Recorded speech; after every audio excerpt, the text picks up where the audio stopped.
सबसे पहले स्टैंडर्ड, सब स्टैंडर्ड और डॉटफुल क्या होता है वो जानते हैं। तो यहाँ देखिए आप लोग,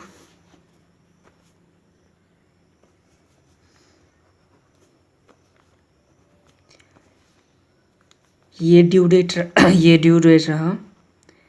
तो ड्यू डेट से 90 डेज तक, ड्यू डेट से 90 डेज तक क्या होता है, 90 डेज तक होता है स्टैंडर्ड एसेट।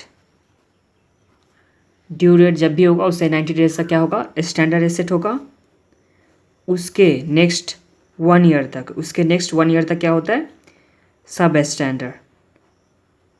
उसके नेक्स्ट 1 ईयर तक क्या होता है, सब स्टैंडर्ड। उसके बाद क्या आ जाता है, डॉटफुल की कैटेगरी।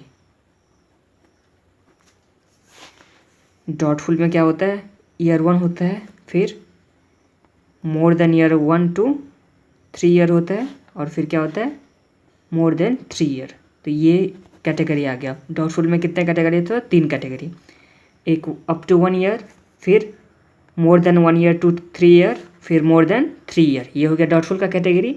स्टैंडर्ड कब होता है, जब ड्यू डेट आ जाता है, जब ड्यू डेट आ जाता है उसके 90 डेज तक क्या होता है, स्टैंडर्ड होता है। ड्यू डेज के 90 डेज तक क्या होता है, स्टैंडर्ड होता है। फिर सब स्टैंडर्ड के लिए नेक्स्ट 1 ईयर तक क्या होता है, सब स्टैंडर्ड। नेक्स्ट 1 ईयर तक क्या हो गया, सब स्टैंडर्ड हो गया। उसके बाद क्या होता है, डॉटफुल होता है। तो ये आप लोगों को तो समझ में आ गया। तो चलिए अब हम लोग करते हैं इलस्ट्रेशन नंबर 2 करते हैं। Bright Finance Limited is a non-banking financial company. It provides you with the following information regarding its outstanding amount: 200 lakh, of which installment are overdue on 200 account for last 2 months. Amount overdue rupees 40 lakh. ये हो गया। आगे on 24 accounts for 3 months. Amount overdue rupees 24 lakh.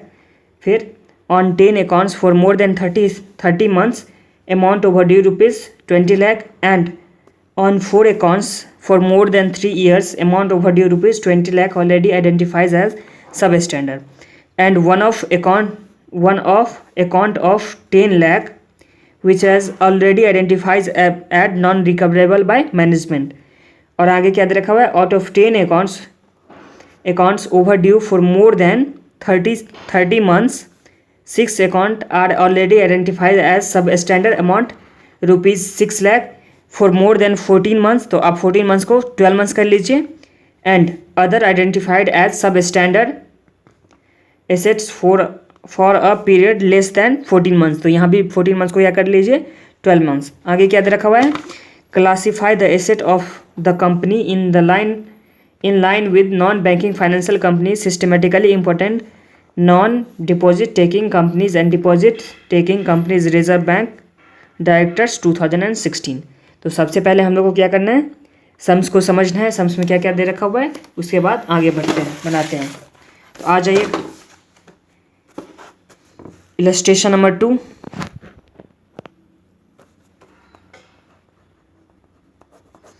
Illustration number 2 में आ जाइए।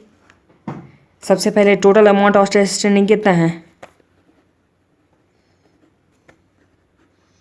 Total amount outstanding कितना दे रखा हुआ है, 200 लाख।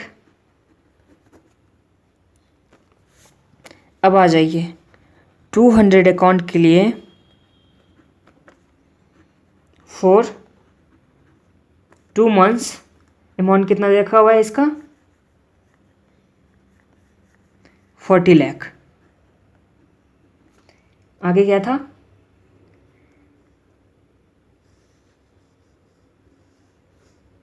ऑन 24 अकाउंट के लिए फॉर 3 मंथ्स अमाउंट कितना दे रखा हुआ है इसका, 24 लाख।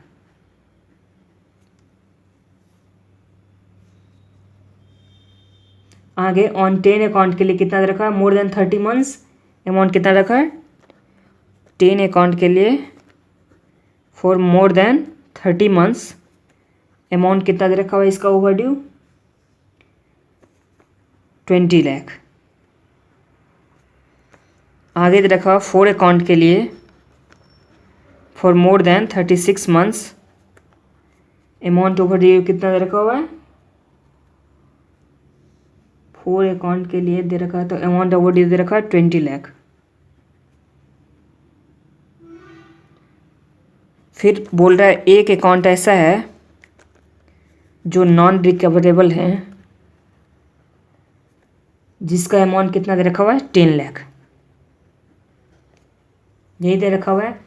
आगे आउट ऑफ 10 अकाउंट्स, जो ये 10 अकाउंट्स था, इसमें 2 पार्ट हो रहा है। इसमें 2 पार्ट कैसे हो रहा है?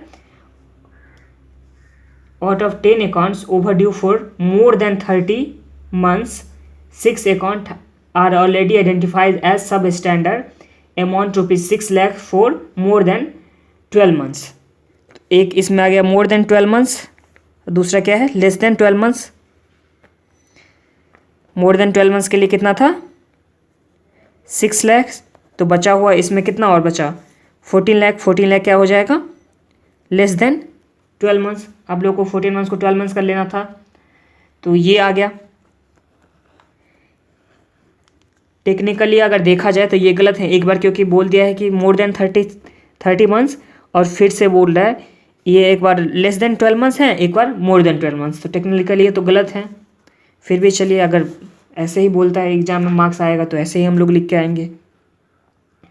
ये हम लोग को दे रखा हुआ था इन्फॉर्मेशन में, ये दे रखा हुआ था। अब हम लोग को बताना है कि कितना जो है ना, मतलब कौन सा स्टैंडर्ड है, कौन सा सब स्टैंडर्ड है, कौन सा डॉटफुल है, डॉटफुल में कौन से कैटेगरी में है, और लॉस एसेट क्या है, तो ये हम लोग को आइडेंटिफाई करना है। तो देखिए यहाँ पे सबसे पहले बैलेंसिंग फिगर कितना आता है, ये 200 टोटल आउटस्टैंडिंग अमाउंट था, जिसमें से ये अमाउंट का दे रखा हो, तो बैलेंसिंग फिगर कितना आता है, तो बैलेंसिंग फिगर आएगा 200 -40 -24 -20 -20 -10। तो ये हम लोग का बैलेंस 200 -24 -20 -20 -10, कहीं पे कुछ छूट रहा है।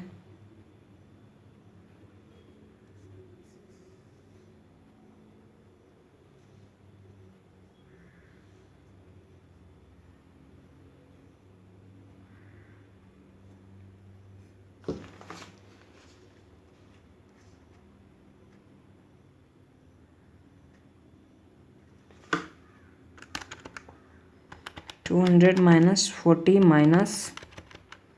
-24 -20 -20 -10, तो ये आ गया 86। ये कितना आ गया 86 लाख आ गया। अब हम लोग को बताना है कौन सा सब स्टैंडर्ड है, कौन सा डॉटफुल कैटेगरी में है, ये हम लोग को बताना है।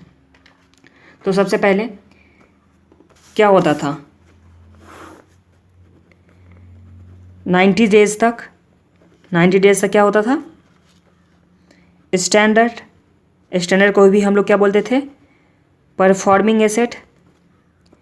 फिर 90 डेज के बाद 12 मंथ तक, मतलब 1 ईयर तक क्या होता था सब स्टैंडर्ड। फिर डॉटफुल की कैटेगरी में आ जाता था। डॉटफुल में क्या होता था अप टू 1 ईयर, फिर 1 ईयर टू 3 ईयर, फिर क्या होता था मोर देन 3 ईयर, यही होता था ना।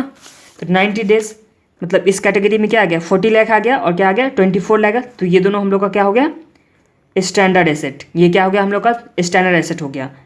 और जो बैलेंसिंग फिगर है इसके भी बारे में कुछ नहीं बोला था, इसको भी हम लोग क्या मानेंगे स्टैंडर्ड एसेट। तो स्टैंडर्ड अकाउंट एसेट में 3 आ गया, एक बैलेंसिंग फिगर का 86 लाख आ गया, फिर दूसरा कितना 200 अकाउंट का जो 2 मंथ्स के लिए है, वो भी तो लेस देन 3 मंथ्स हुआ ना, तो 40 लाख आ गया। और उसके बाद 24 अकाउंट में जो 3 मंथ्स के लिए हैं 24 लाख, वो भी हम लोग का क्या आ गया स्टैंडर्ड आ गया। तो लिख लेते हैं। तो हम लोग का स्टैंडर्ड एसेट में हम लोग का आ गया बैलेंसिंग फिगर का 86 लाख, फिर 2 मंथ्स के लिए और 3 मंथ्स के लिए ये हम लोग का कितना आ गया 40 लाख, और कितना 24 लाख। तो टोटल हम लोग का कितना आ गया 150 लाख। अब सब स्टैंडर्ड में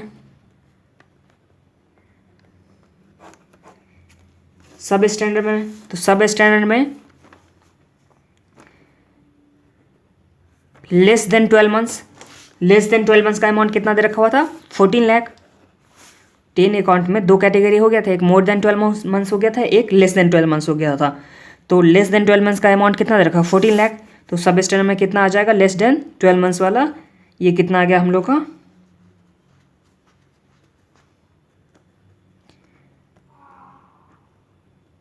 14 लाख। तो ये हम लोग का कितना आ गया 14 लाख।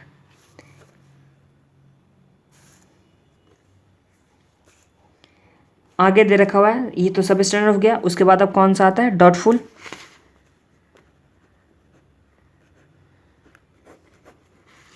डॉटफुल कैटेगरी में अब आ जाइए, 36 मंथ्स है। ये क्या है, 36 मंथ है। अमाउंट कितना दे रखा हुआ है, 20 लाख। तो ये हम लोग का डॉटफुल में आ जाएगा। मोर देन 3 ईयर में, मोर देन 3 ईयर में कितना आ गया 20 लाख। जो मोर देन 36 मंथ था, तो मोर देन 3 ईयर में हम लोग को कितना आ गया 20 लाख। और एक अमाउंट यहाँ जो मोर देन कितना मंथ्स है, 12 मंथ्स है, मोर देन 12 मंथ्स है, तो वो भी तो आएगा। तो मोर देन 12 मंथ्स वाला ये भी कितना आ गया हम लोग का 6 लाख। ये मोर देन 12 मंथ्स का जो है वो भी हम लोग का क्या आ जाएगा 6 लाख। क्योंकि 12 मंथ्स तक तो हम लोग का था क्या चीज़, 12 मंथ्स तक तो हम लोग का था इस सब स्टैंडर्ड। अब मोर देन 12 मंथ्स हो गया तो क्या में आ गया डॉटफुल में, तो इसका 6 लाख। तो ये दोनों मिलके कितना हो गया 14 लाख, सॉरी 26 लाख। और एक दे रखा हुआ है लॉस एसेट। लॉस एसेट कितने का दे रखा हुआ था 10 लाख का। तो इस तरह से हम लोग का 200 लाख का ये कंप्लीट होता है। अगर एग्जाम में जैसे एज इट इज़ यहाँ पे 12 मंथ्स ही आ जाएगा, अगर 12 मंथ्स ही आ जाएगा तो हम लोग को सेम ही करना है, बस यहाँ पे 12 मंथ्स कर देना, क्योंकि स्टडी मेटेरियल में ऐसे करके 14 मंथ्स करके दे रखा हुआ है। तो स्टडी मेटेरियल में 14 मंथ्स करके दे रखा हुआ है। तो अगर एग्जाम में आ जाता है 14 मंथ्स का, तो हम लोग क्या करेंगे 14 मंथ्स ही वहाँ पे कंसीडर करके चलेंगे। एग्जाम में किस तरह से बनाना है, तो आ जाइए स्टडी मटेरियल में, दिखाते हैं किस तरह से बना हुआ था। स्टैंडर्ड एसेट वाले कर दिए। अकाउंट जो मतलब बैलेंसिंग फिगर का था वो आ गया, फिर 200 अकाउंट्स 2 महीने के लिए था वो, फिर 3 मंथ्स के लिए था वो, फिर उसको ऐड करके फिर सब स्टैंडर्ड में लेस देन 14 मंथ्स कर दिया है। अगर यहाँ पे एग्जाम में 12 मंथ्स आता तो 12 करेंगे हम लोग, और 14 मंथ्स आया तो 14 मंथ्स में कर देंगे। और उसके बाद डॉटफुल कैटेगरी में जो 6 अकाउंट जो बचा हुआ था, और ये दोनों था 10 अकाउंट्स के लिए, 10 अकाउंट्स वाला था, तो 10 अकाउंट्स के लिए यहाँ पे हम लोग क्या कर देंगे मोर देन कितना मंथ्स 14 मंथ्स, फिर जो 33 ईयर के लिए हो गया 36 मंथ्स, फिर लॉस एसेट दे रखा हुआ है। इस तरह से हम लोग क्या कर लेंगे टोटल कर लेंगे।